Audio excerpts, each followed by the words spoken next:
Grab a cup, settle in, and turn it up. It's time for a couple of drips. Coffee, conversation, and occasional quips. Here's your host, Chris Granger. Hello, and welcome to episode 2, or Lockdown 2.0 of A Couple of Drips. I'm your host, Chris Granger, and with me today is the wonderful, marvellous Helene Sandy. Say hello, Helen. Hello. What a lovely introduction. The wonderful, marvellous Helene Sandy. I'm going to have that as my full name now, I think. I think you should. I think you can do that by default. How are you, Helen? How's Lockdown 2.0 been treating you? Well, it's been kind of like normal life, really. How weird's your life? It's staying in my gym jams, watching Netflix. It's What has been your viewing of choice during lockdown? Schitt's Creek. What a wonderful program. I've never seen it. Oh, it's brilliant. Did you ever watch Best in Show and Spinal Tap? Spinal Tap, yes. Musician, Spinal Tap, obviously. Spinal Tap, wonderful stuff. It's got quite a lot of the people who were in Best in Show, which is the same. I can't remember the director's name. Christopher something. Christopher Nolan? No, not Christopher Nolan. No. That would have been a very weird take on the This is Spinal Tap with Christopher Nolan take on it. They'd have had to actually make an amp that goes up to 11, wouldn't they? Yeah. Got to do it properly. So yeah, I've been watching Schitt's Creek and Ghosts on BBC iPlayer. Oh, I love Ghosts. Ghosts is amazing. Just wonderful. It's so lovely. Great cast. So lovely. People of horrible histories, so if you watched horrible histories with your kids, this is a little bit naughty, a little bit ruder in places, but oh my goodness, it's so funny. Yeah, I started watching horrible histories with my kids, but then I realised I didn't have any kids, and I thought, who are these people in my living room? And why are social services banging on the door all of a sudden? I was trying to reenact about a boy, sorry. I don't know who this kid is. I was just playing pool and he turned up and I got cool Hugh Grant hair. Oh, we should do the coffee bit. Because we nearly forgot to do the coffee bit then. I'm drinking Square Mile, which is a London-based company started by James Hoffman. I'm drinking Square Mile Coffee Roasters Caballeros, which is a washed processed Catuai variety. I might have to look up how to pronounce that. Produced by... I'm not going to read all of that, but basically it's supposed to have hints of red apple, macadamia, and honeysuckle, and I have to say it's very nice. Slightly kind of, dare I say, rubbery edge, like a Robusta, slightly, but subtly kind of astringency to it, but very nice. What are you drinking, Helen? Well, obviously because we are socially distancing and due to lockdown, I'm in my house, you're in your house. I'm drinking from my Barbie mug some Nescafe nice. Gold Blend, nice. a heat teaspoon of the freeze-dried granules, nice. with hot water, just added willy-nilly nice. to the cup. And because I'm allowed to, because I'm not in your house and you won't scream at me that we don't do milk and sugar, I've had it how like my men, white with one. Okay, well, I mean... Yeah, there's a no cream and sugar rule in my house. There really is. Helen is referring to there. Yeah, and Nescafe Gold Blend always makes me think of Anthony Head and those classic TV adverts. I vaguely remember the ads for Nescafe Gold Blend. Yeah, it was the kind of will they, won't they? Yeah. And then they did, and they were like, ooh. Yeah, and then it just seemed wrong, didn't it? Yeah. And then he was in Buffy, and what was all that about? Well, it turns out he was a watcher, and also part vampire, as he hasn't changed in his appearance since the late 80s. Yeah. He just looks exactly the same. Have you seen Repo, the Genetic Opera? I have not, no. Oh, that's an interesting but dark kind of musical comedy. He plays the repossession man in there. Basically, it's in the future and everyone has loads of plastic surgery. It's got Paris Hilton in it, say no more. And I think the woman who married Andrew Lloyd Webber, whose name has completely escaped me. Sarah Brightman. That's the one, plays Meg, this futuristic singer. Anyway, everyone has loads of surgery. She has these eyes. If you don't pay your loans on your surgery, the repo man, Anthony Head, comes and repossesses whatever organ you had transplanted. You can imagine where that goes, but it's very good. It sounds amazing. How can I watch this? I'll sort you out a copy. But it is... it's amazing. And Anthony Head is really dark, but sings fantastically in it as well. And Sarah Brightman's in it. And Sarah Brightman's in it, and Paris Hilton's in it. Paris Hilton, interestingly, didn't... the costume department were going to sort her out with costumes, and she went, I'll just wear my own clothes. And they went, actually, they're weirder.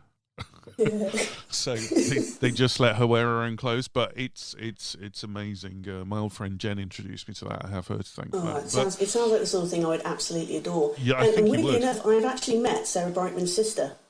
Steady on. I know. Steady on. It's a weird claim to fame. That leads me nicely. Actually, that leads me nicely into a section that I'm going to. When I was doing, I don't know if you heard episode 1 with Danny, but we were talking about people we'd met, and my lovely girlfriend Kelly actually said to me, "Why don't you do a claim to fame section?" Nice. I haven't done a jingle for it yet, but that is something that's going to happen. So let's do a claim to fame section then, Helen. Let's do a claim to fame. What claims to fame have you got? So, as I said, I met Sarah Brightman's sister Amelia.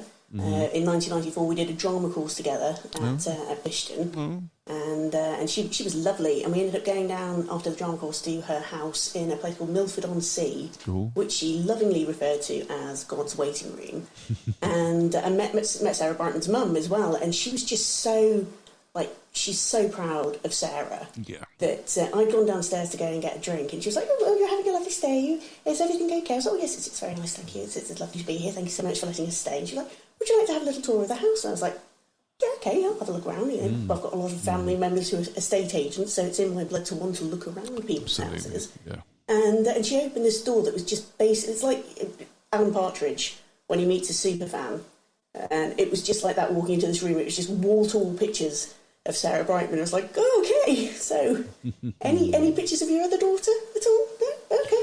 I mean, as a sibling in that kind of situation, that must be hard. God, isn't it? It's like I always, you imagine being like Mick Jagger's brother or something like that. And you just like really. Or one of the Baldwins. Like, which one are you? Yeah, Billy. I met while we're doing the name dropping, of course.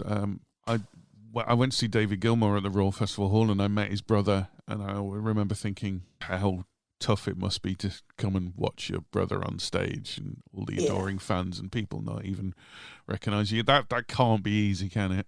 No, it's got to suck. Gotta suck. Definitely. I'm trying to think of other claims to fame I've got. So back in the very early 2000s, when we could still go out and do pantomimes. The Gatehouse had Letitia Dean, who's Sharon from EastEnders. Oh, nice. As their principal boy. Nice. And she was in, so people who don't know Stafford, there's the Gatehouse on one side and a pub that was called the Forester and Firkin on the other side of the road. Lovely pub. It's a brilliant pub. Love that place. Wooden benches, full of pirates. Yeah, it's great. Yeah. Oh, it's brilliant. And I was working merchandise on the show, and she was obviously starring in the show, At one point, I hate to be able to star in my own pantomime. And we'd all gone across the road to the pub to go and have a pint in between shows. Yeah. And she crashed a cigarette off me. Nice. Yeah. Oh, with the money that she was earning, go and buy your own. But I thought, better. Yeah. No, perhaps not say that. Or perhaps she was kind of one of these occasional smokers. Lovies tend to be that. They tend not to smoke all the time, but then when we're doing the show, darling. One for the post-show party, as it were. It shows how long ago that was. It's like, we were smoking in a pub. Didn't have to go outside. Smoking in a pub. Do you remember that? I remember. I do. Do you remember coming back and just everything stinking of cigarettes? You're like, oh, yeah, God. Absolutely. I used to go down Weston-super-Mare quite a lot, and the Wetherspoons there, you could walk in and you couldn't actually see the bar for smoke when you walked in. It's weird. Wow. It's really weird to think what we used to do and be like, no, this is perfectly normal. Everybody spark up. Yeah, and they just have to walk through a fog of vape and cigarette smoke to get into a pub now, which is so much healthier. Yeah, absolutely, absolutely. Love. At least it smells of like custard or blackberries or whatever people are vaping that week now. I suppose. Yeah, exactly. Yeah. So we were talking earlier about lockdown. Obviously, that's kind of on everyone's mind at the moment. How has lockdown been treating you? Have you loved it? Have you hated it? I've neither loved nor hated it. It's just been what we've had to do. So I've been in a lucky position where we've got a nice back garden that we can walk in. So we hadn't been completely confined to a small space. And very nice. I've got the internet, and I've got Netflix, and I've got Amazon Prime, and access to all the TV and loads of DVDs and stuff. So it wasn't too much of a stretch of being like, you've got to stay in your house. It was like, it's lovely. Yeah. I don't have to put a bra on. Fabulous. And I can stay in my jammies all day. Brilliant. And I can work from home and not have to go in and have to make tea for everybody. Fantastic. Yeah. Did you see the second lockdown coming? I predicted it ages ago. I thought when they're locking down regions, I thought there's going to be a point where they're just going to say to everyone, no, we're just going to have to lock it down. I saw it coming for ages. Same. Some friends of mine said, do we need to start panic buying toilet rolls again? And I'm like, don't panic buy that. You're part of the problem, not part of the solution then, Yeah, you don't need to panic buy toilet paper. You've only got one arsehole, so... I know, I didn't understand that at all. It's like, if the shops were closing and they were like, we're closing the borders, nothing coming in at all, then I could understand the panic buying. But it's like everyone suddenly, when it's the week between Christmas, we need to go and buy everything because the shops will be closed for half an hour on Boxing Day. Yeah. It's like, calm down, everybody. It's going to be okay. They're still going to get the shipments coming in. Yeah. Lockdown 2, lock harder. Yeah, which I'm looking forward to lockdown 3, lock hard with a vengeance. Yeah, I think that'll be good. It would be lock hard with a virus, surely. Well, obviously.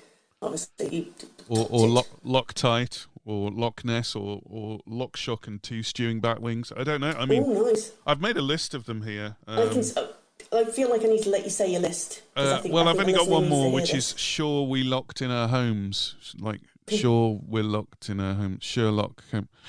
Moving swiftly on, anyway. Moving very swiftly on.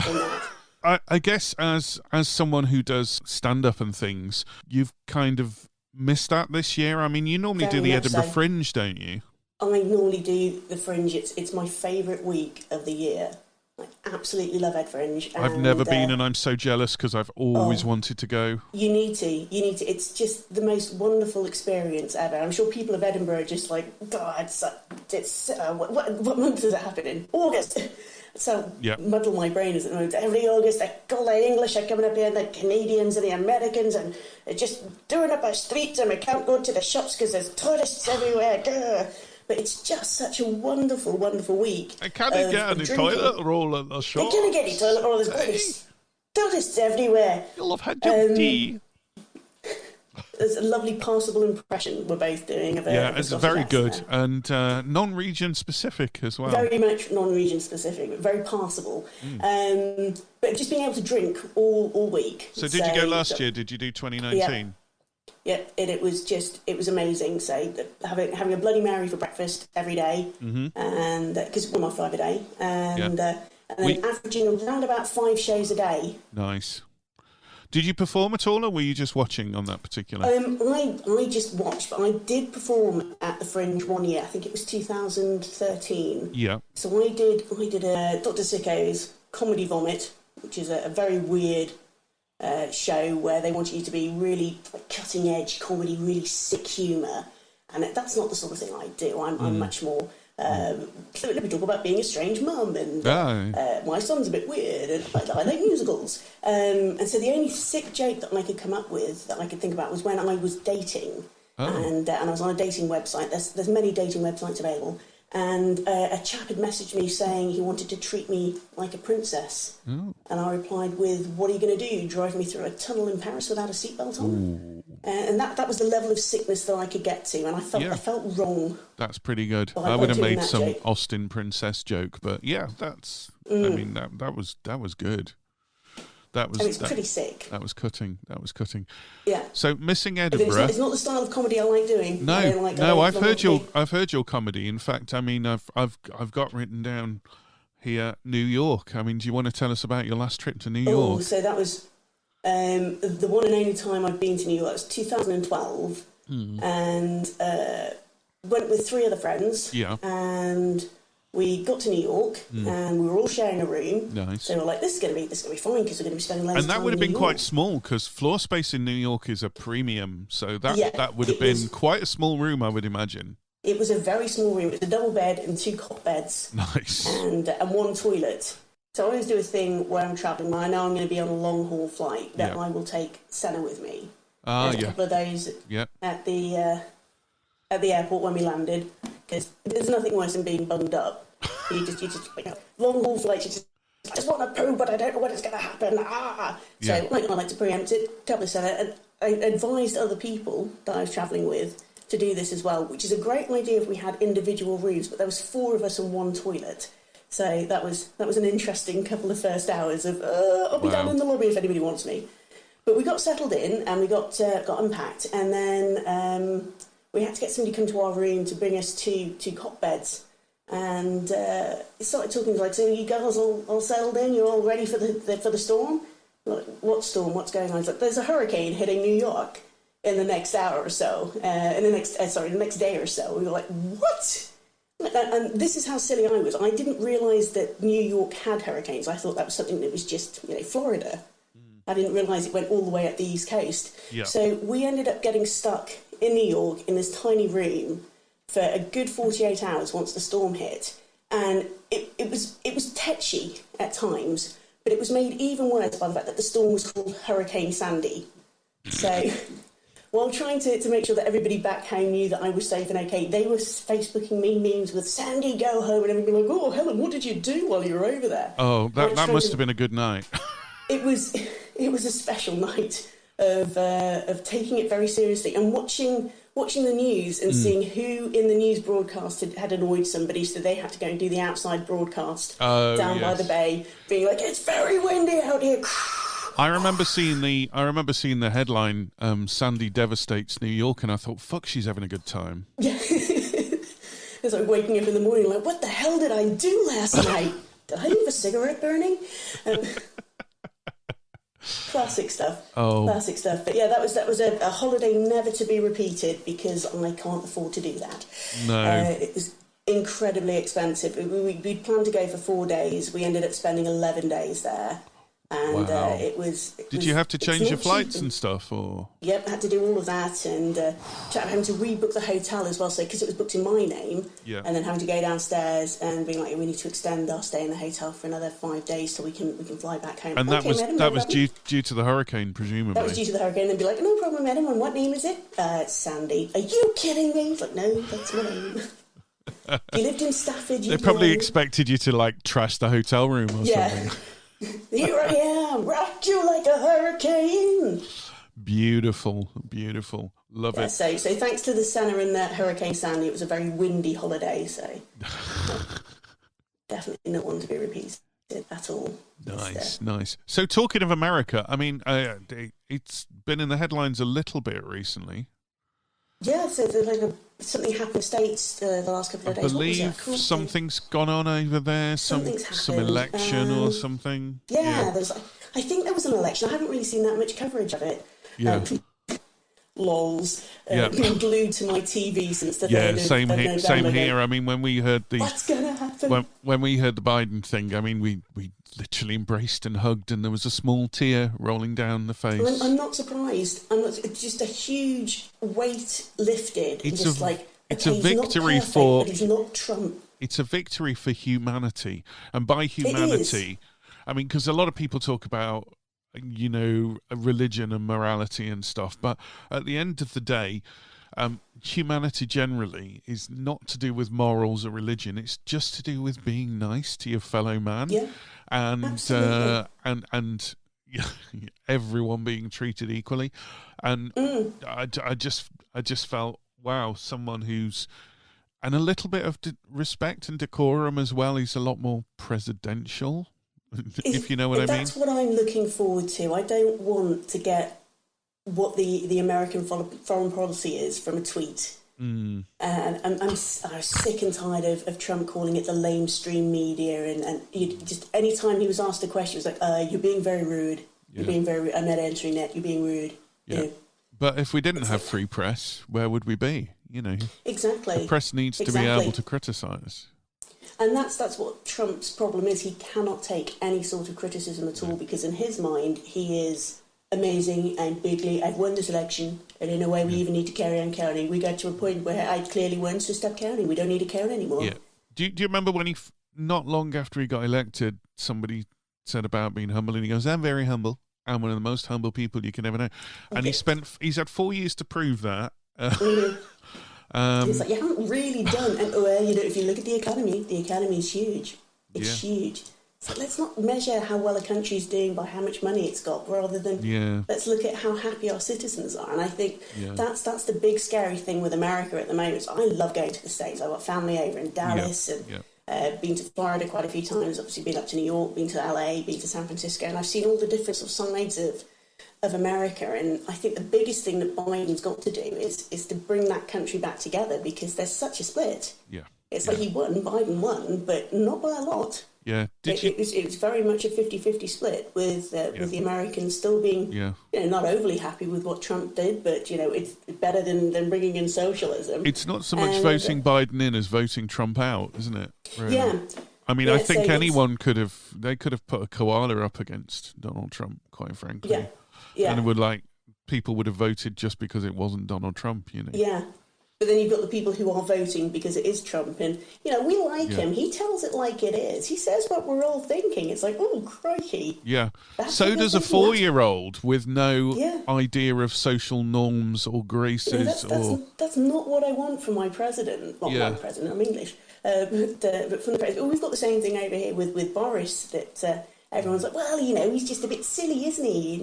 And, he tells a joke. He tells it like it is. He says what we're all thinking. I don't want that from my leaders. I want somebody who commands the attention when he walks into a room and has neat hair. That would be a start. Yeah, I think the thing, because we had a lot of northern voters who turned to Conservative because of the Brexit thing, but I think it was a bit of a wake-up call for them with the lockdowns and stuff. It was like locking down the north but not the south. And it's like, that's what happens with London-based government for you, Unfortunately, yeah. And so, obviously we're not going to spend too much time talking about politics because it can be a very personal thing, and it's people have the reasons for voting the way that they voted.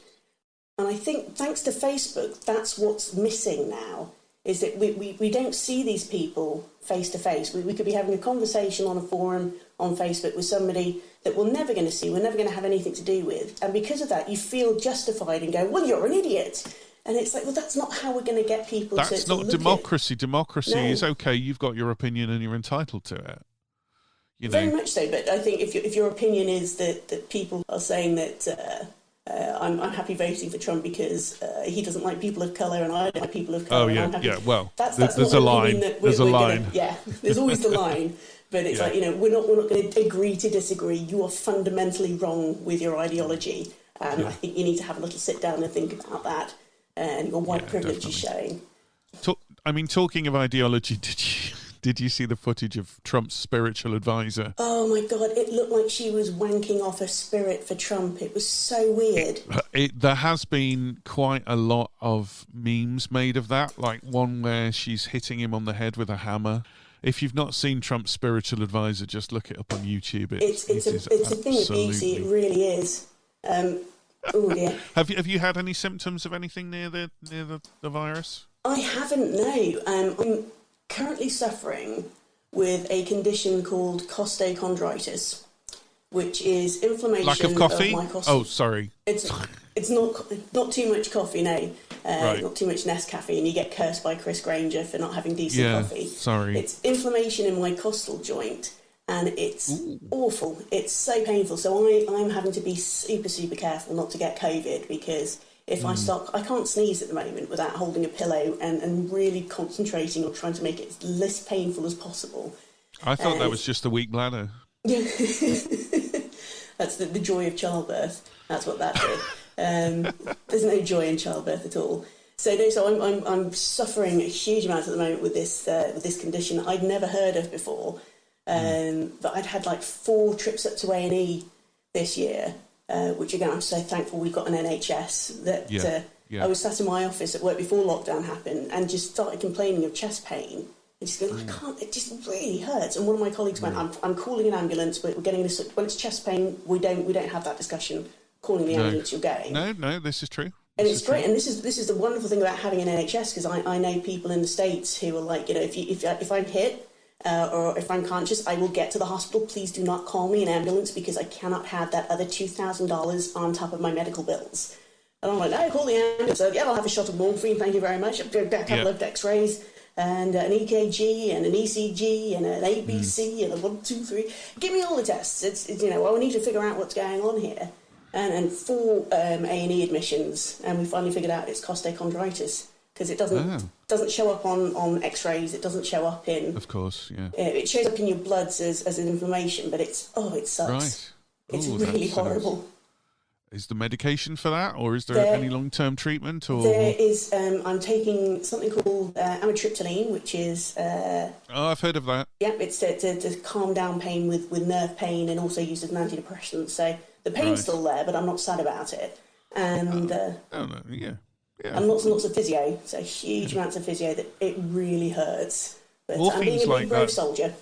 Yeah, morphine's like that. I had morphine when I broke my wrist, and it doesn't get rid of the pain at all. It stops you caring about it. Yeah, I had about 8 years ago, I had to have my gallbladder out, but kept having gallbladder attacks before they take my gallbladder out, and I had morphine for the first time, and I was like, this is nice. It's ever so weird. I remember them putting my wrist was twisted round, and they were pulling it back into shape.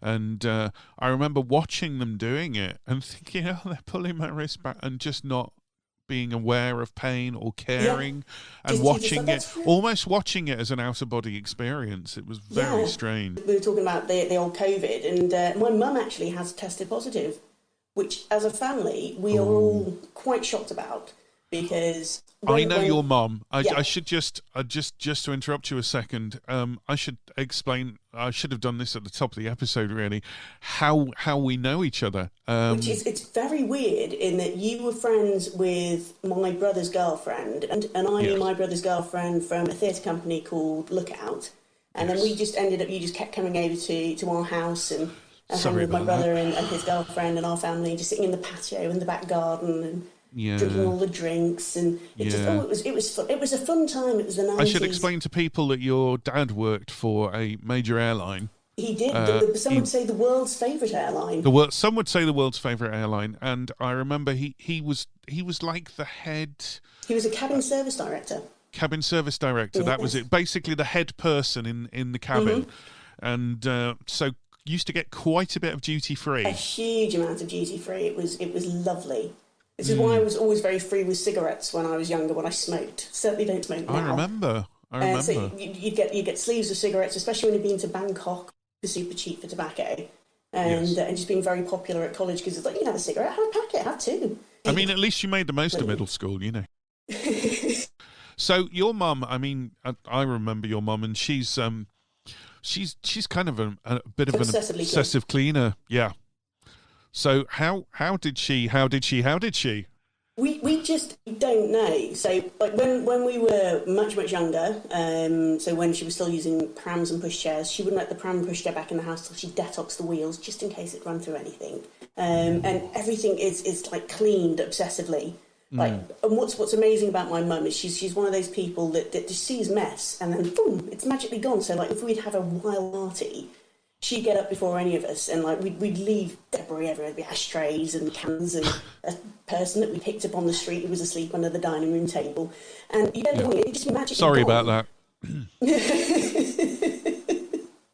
Well, at least we covered you with a blanket. We made sure you were safe. It was nice. You looked after me. She's got this.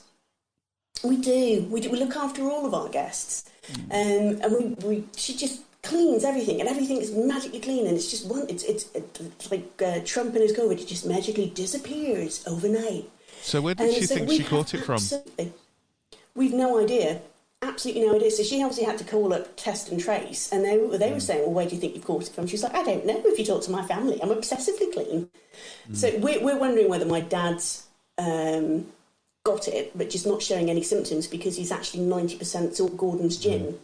So during lockdown, I was doing all of their shopping for them, while they were locked down in the house because they're both vulnerable over 70. And without a doubt, every week we'd know what the shopping list would be. It'd be smoked salmon, it would be some nuts, it would be some nice crumbly cheese and Philadelphia and some crackers, so we can have that. So all the M&S essential range then? Yeah. But without fail, it's always Gordon's gin. So we're thinking if this vaccine needs that extra 10% to get it over the 100%, they might need to look at the use of gin as part of the vaccine, because that's the only thing that we can think that my dad's probably been infected and has infected mine, but he's not showing any symptoms because of the level of alcohol that is in his system. I think it could be a suppressant. I mean, maybe there's some way of getting it in the body, Well, you could maybe, I don't know, can we go through the butt? Is that a thing? Is that a thing we can do? Oh, guys, isn't it going to be so nice, just going back to Trump, isn't it going to be so nice having a press conference where they can just say what comes into their head? Yeah. I was musing, like, could we, I don't know, it washes the lungs. Just a press conference where the scientists aren't sitting there cringing. Yeah, just Dr. Fauci in the background being like, oh, man. Yeah. Like everybody suddenly turning into Biden in the first debate, just, will you shut up, man? You could just see her. She was like, "Please let the ground swallow me up now." I didn't say any of that, Mr. Trump, sir. That's not a thing. We can't do any of that. Please stop it.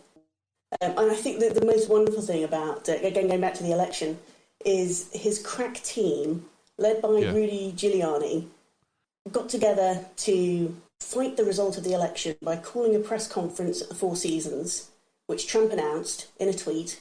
Then he had to delete that tweet and retweet that it's Four Seasons Landscaping. They met in a parking lot next to an adult bookstore and a crematorium to show how this crackpot legal team is going to fight an election where 77 million people voted for Biden and 71 million voted for Trump. And it's not close in the Electoral College either. He was quite far ahead in the election. 290 Electoral College votes for Biden and 214 for Trump. There's been some very bad behaviour. It's never happened before, but it's happened to me. And now it's just the votes just seem to appear like magic. It's crazy. Giuliani's quite an interesting guy because I had quite a bit of respect for him after 9/11 because of the way he handled the city and everything was great. Yeah. And now he's like Trump's monkey boy, and it's like, oh, I've totally lost all my respect for you. Completely lost almost. And if you see the latest Borat as well, that's not how you take a radio mic off. And I don't know whether somebody told him that for a prank, just to see if he would do it, and just be like, oh, so you take off your radio mic by putting your hand in the front of your trousers? Okay, I'll give it a go. While the girl's standing in front of me, super stuff. It's like, mate, come on, come up with a better lie than that. Come on. Just a straightforward shooting weekend.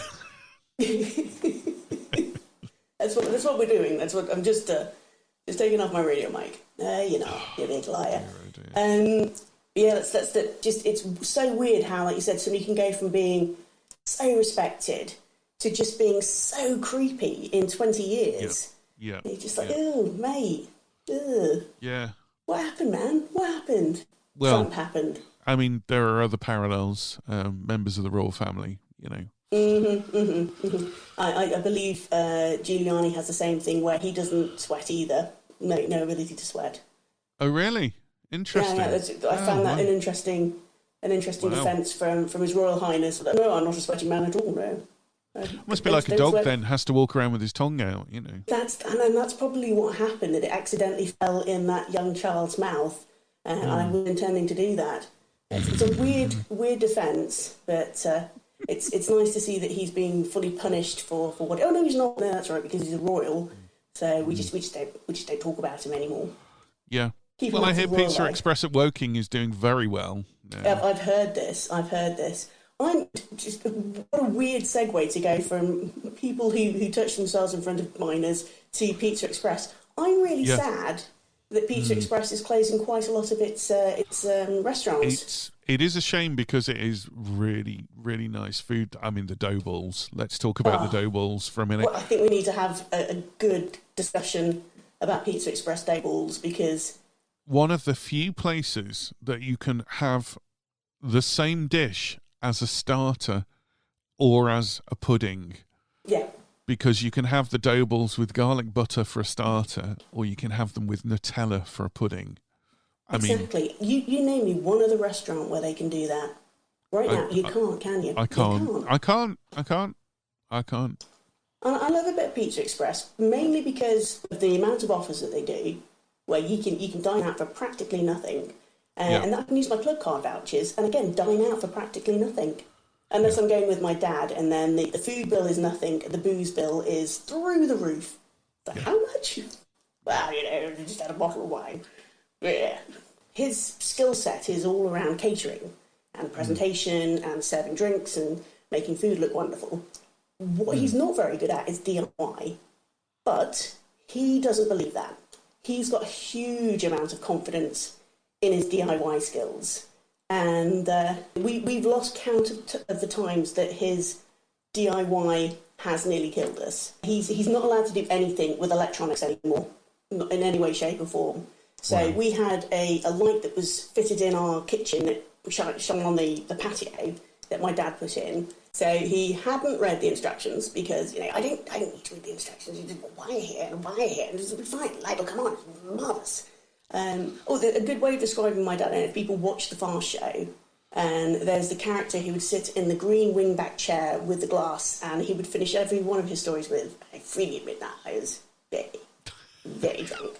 That's basically Dad. So all of his stories will finish with, I was very, very drunk. I was in Africa, shooting sheep. Crazy stuff. What was I talking about? The light in the back garden.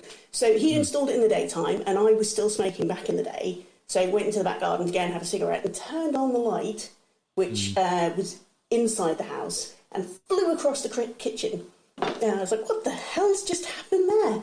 My mother running downstairs, what's going on? What was that noise? I was turned on the outside light, Mum, and I flew across the kitchen, and it really hurt. And it's got my fingers fuzzing a little bit because it's a bit, I don't know what's happened. She's like, Christopher, what have you done? I don't know what I've done.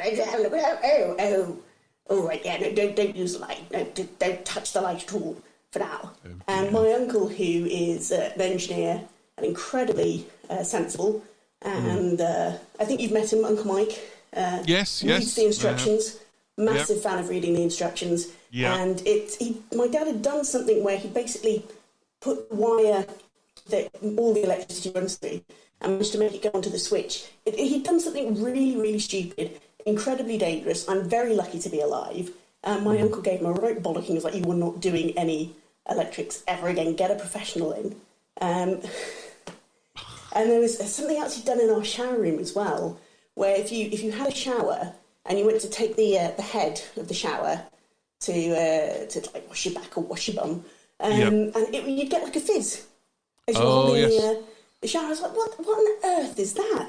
And again, he'd done something with the electrics that he'd wired them in to the shower head of our electric shower. And again, the professional electrician who came out was like, what on earth have you done here? It's like, oh, wakes you up in the morning. It's like, no, it doesn't, Dad. It's probably going to kill us. Yeah, no, my friend Rob had a similar thing, and he's an electrician now. But before he was an electrician, he'd wired in a shower, and something had gone on the shower. He was just thinking the pressure was really up, and he was like, "Oh, that's quite biting and tingly," and then he just suddenly realised he was getting electrocuted by the water. Yeah, it's great stuff. Gentle electrocution. Yeah, I'm not much for electric showers, I must admit. I prefer boiler driven. I'm not after that. But so through lockdown, because I've been working at home, I thought I'm going to need to have a dedicated workspace. I thought I'll build myself a shed, and costochondritis took over, and I was like, okay, I can't build a shed. And my dad, bless him, was like, no, it's fine. I can go and do that. No problem at all. You order the shed, and I'll put the shed together for you. And I was like, oh, I don't know, because all my brothers were like, don't let him do anything. Just get somebody to come and build a shed for you. I was like, I've tried, but he's already said he's gonna. And he put the shed together. Yeah. And it wasn't flush to the floor. And I was like, well, why is it doing that? That you can't have that. Like, it was an inch between the panels and the flooring. He's like, I don't know. I can't figure out what's going on. There's a little bit of wood that was sticking out. I was like, I'm going to saw that off. I was like, I don't know if we need that or not. No, you're not going to need that. And he saw that off. Oh, damn, no, it's not doing it. It's not doing it. I don't know what's going on. So my Uncle Mike comes over the next day. And does the classic, did any of you read the instructions? And Dad's like, no, didn't read the instructions. No, it's a shed, it's so easy to put together. And Uncle Mike opens up the instruction book and says, do you see these bits of wood? You remove those before assembly because they're there to protect the shed while it's in transit. He's like, see, I told you we needed to get rid of those. It wasn't a problem me sawing them. It's gone together fine now, but it's just slightly wonky. It's like my dad. It leans slightly to the right with its political ideology. So it's standing up. I think it's going to work okay, but I was talking to my younger brother William about this, and he's just moved house. And I was like, did you let Dad do anything when you were moving house? And his wife was like, no, we said go and sort out the garden and you don't come into the house. It was about, it must have been about 10 years ago, they moved into a flat in Warwick. And my sister-in-law Jo, I love her to bits, she's so brilliant, but she's like, your dad decided that the job he needed to do while we were still unloading the van was to build a chest of drawers. So he's got it together, there's screws here, damn near as buggered. And Joe's like, great, okay, so just put that in the bedroom and then you don't need to do anything else. But because he's my dad, and he's, God love him, he just wants to help. So he thought, I'm going to put a picture out for you. I'll hang the pictures in the lounge. And so he gets a hammer and nail, and no checking at all, just banging into the wall that he's never seen before, manages to hit an electrical wire that blows about a square foot of plaster off the wall, a huge amount of plaster off the wall. And like they haven't even spent one night and they're like, oh, we're not getting our security deposit back, are we? That's not happening. Like, I don't know what happened. Ah! Crazy stuff. But there's just so many stories about my dad trying to do DIY and it being okay, but it's not quite there.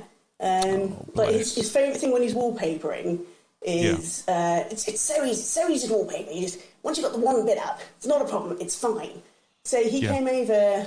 It would be about 2 years ago to wallpaper my living room. I only wanted one wall doing, and it was with book wallpaper because I think that will cool. I know this stuff. Looks like you've got a library when you haven't. Looks like you've got a library. And my dad goes about 4 million miles an hour when he's doing anything. Yeah. And it's just like, I've got a system going on, it's brilliant. Finished just the one feature wall, took a step back and went, oh, bugger.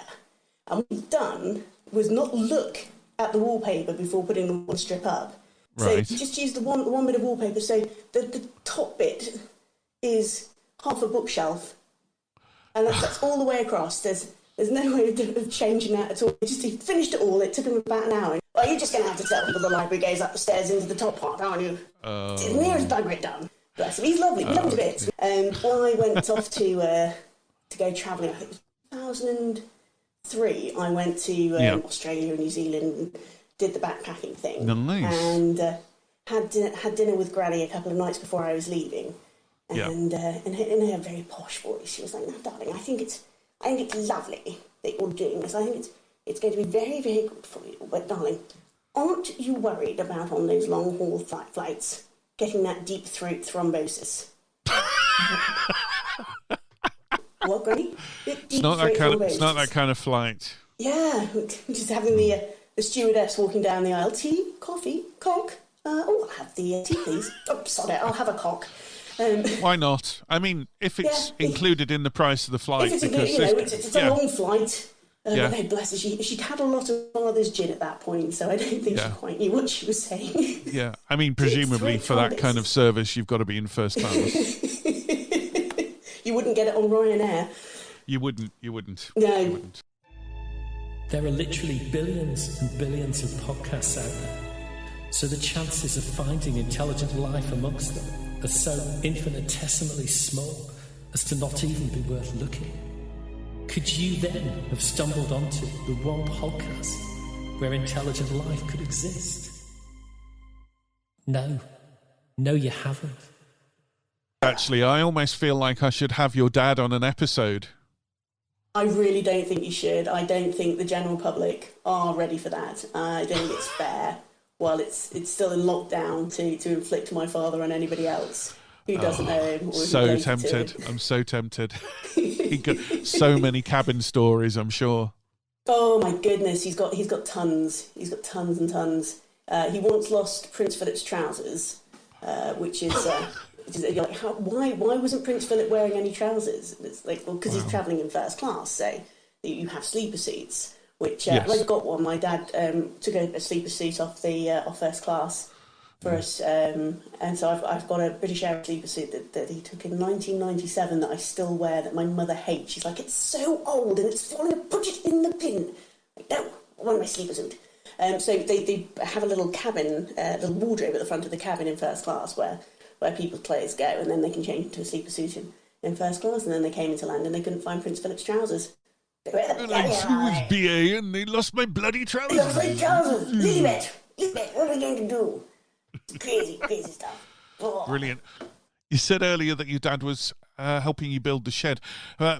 Is this the shed that you're planning to do a future podcast from?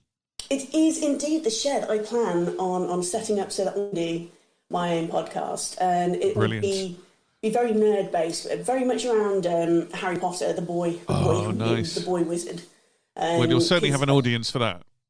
Well, I would hope so. I would hope that there's still people who want to listen to that and are interested, because it's so huge now that I think when was the last film? The last one was like a good 15 years ago, but it's still very much in people's forefront of ideas and of things that they like, and you can still get the merchandise, you can still buy the books, you can still see the films, and I'm pretty sure there's still an audience for it, but it's see how we can do it. It wouldn't just be around Harry Potter, so it'd be very much nerd orientated with the Buffy and Angel, Firefly, Joss Whedon universe, and all that sort of stuff. So nice, very nice. If we can get that sorted out, so very nice. It'd be fun, I think. Will that be you and Bev doing that? That would be me and the lovely Beverly who very bravely took me on. So lovely. She's fabulous. I'm hoping to come down and help you wire up the shed at some point. Well, yes. Once you've got the carpet on the walls, when you've got the sound insulation and the carpet on the walls and stuff. Yep, very much so. Very, very much so. When we can have people over again, you'll be the first one, and you can bring some coffee, so I can have something that tastes nicer than Nescafe Gold Blend. You need a decanter of whiskey in there for when Papa visits. Oh, he's not allowed whiskey. That makes him really weird. So he's never been allowed to drink whiskey. Again, him and my Uncle Mike, they've both been banned, because there was one night, this is back in the 90s, when everybody was a lot younger. My father went crazy talking rubbish than he normally does after drinking whiskey, and my uncle, on a walk home with my Auntie Sass and his son Andrew, decided that nobody loved him, so he hugged a lamppost for about 20 minutes. He goes, "You don't love me. Nobody loves me at this lamppost." So they're not allowed to drink whiskey anymore. He's allowed a brandy and a huge quantity of gin. I saw a documentary a while ago about cosplayers and stuff, and it was presented by Malfoy. I can't remember the actor's name, unfortunately. Tom Felton. Tom Felton, thank you. Fantastic documentary about cosplaying. A couple of my friends are on there, Chris Stone and people like that. Phil Bowers from BBC Radio Stoke. And it was a great documentary. And one of the interesting things that came out of that was some of the really obsessive Harry Potter fans have used it to get through really hard times, almost like a mental health cushion kind of thing. It's like if like people who've been bullied and things like that, and they've had problems in the real world, it's almost like a lot of people use it as a sort of escapism. Very much so. Well, I hope to be a guest on your podcast at some point. Perhaps not the Harry Potter one, because I don't know very much about Harry Potter. Oh dear. Well, it's going to be most of it will be centred around Harry Potter, but a lot of it will be just the nerdy fringy fandom of society. Fandom, yeah. I love people who are passionate about something. Fantastic. Like Harry Potter, like Star Trek and Buffy the Vampire Slayer. Perhaps I could come on and talk about Spaced or something. Oh, Spaced. What a TV show. What a show. What a show. Simon Pegg, you goddamn genius. Absolute amazing. Absolute amazing. Edgar Wright, my goodness. it had everything that you want from a TV show, and all the elements were just beautiful, and everybody worked so well together. And absolutely brilliant. Watching it back now, I always thought that I was Daisy. I always identified as Daisy, like a bit where, and just I'm Daisy, yay! And watching it now, I'm definitely Marsha. Marsha Klein. I'm sure I can resist its charms till tomorrow. Hey. Oh, I love it. I miss it so much. There's some fantastic YouTube videos at the moment. I think it's GQ magazine. I apologise if it isn't. And it's Simon Pegg rewatching scenes from Shaun of the Dead and talking about the filming of them. So like when they did that Don't Stop Me Now thing with Queen, they couldn't have the music on set because they needed mics on set. So they all had earbuds with the music on so they could stay in time and stuff, and just little stories like that. It's kind of like, oh, that's pretty cool, you know. I love Shaun of the Dead. It's great. Hot Fuzz as well. Edgar Wright does. Oh, Hot Fuzz is brilliant. Yeah. Hot Fuzz is just fantastic. Yeah. And I think that when they keep saying it's for the greater good, yeah. So I keep chanting through the last 4 years of weirdness. It's for the greater good. So better will come out of this chaos. Yeah, it has to. Yeah. I've not seen Baby Driver yet because that's Edgar Wright, isn't it? I believe it is. Yeah, I've not seen that either. I was a massive Scott Pilgrim because I didn't know anything about the comic books, and just watching that, it's one of my. I can go back and watch that film over and over again. I love it. Yeah, it's really good. Well, Helen, it's been an absolute delight, I have to say. I just have one thing to ask you before we wind up for the day, and I ask this to all my interviewees. I don't really know how appropriate it is, but we'll see. I think you're gonna have to ask me anyway. You kind of hinted at it earlier. Pants or boxers? Well, I'm very much big girl pants. I like both cheeks to be covered by some sort of material. Justification being I like my bum cheeks to be warm. I also like the idea of a thong going right up my bum crack. It doesn't appeal to me in any way, shape or form. And because I've had so many visits, it's like flossing, isn't it?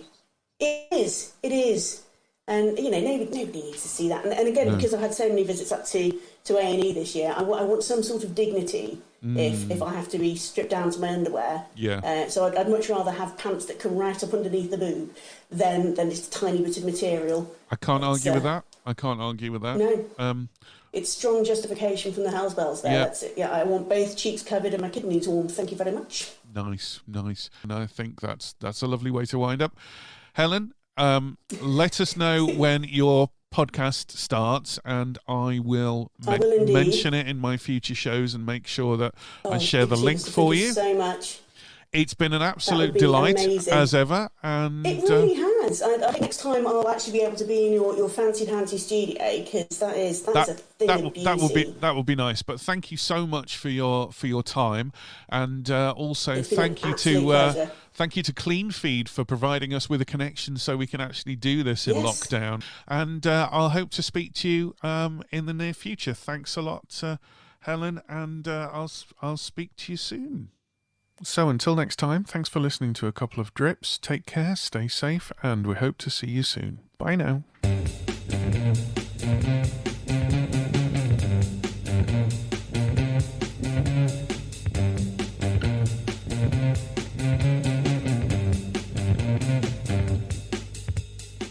You've been listening to A Couple of Drips. The show was conceived and presented by Chris Granger and is a Cup the Mic production.